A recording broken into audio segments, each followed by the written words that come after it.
SPF faqat yozda suriladi deydiganlar. Bekorlarni 5tasini aytibsizlar. Hatya bu qiziqib ChatGPTga yozsanglar ham 4 ta faslda SPF surilishi kerakligi haqida informatsiya beradi.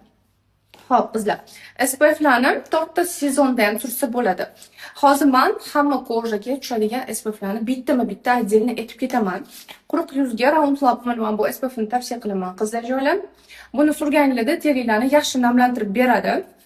Ikkinchisi esa yuzi juda ko'p yog'lanadigan qizlar va juda ko'p terlaydigan qizlar Eucerin bu SPFdan foydalanib ko'rishni tavsiya qilgan bo'lardim. Juda ham yaxshi va asosiysi yuzlarni yog'lantirib bormaydi. Keyingi etapda esa dermatologlarning o'zini anaqasi SPF juda ham ta'sirchan ko'jalar uchun mo'ljallangan bo'lsa, agarda ko'jalar sizlarda SPF xohlamaydi, tonalka xohlamasa, qizlar eng zo'r tonalka ham SPF bo'lgan Biodermani yuzi yoki bo'lmasam Aven brendini 50 ni ishlab ko'rishni tavsiya qilaman.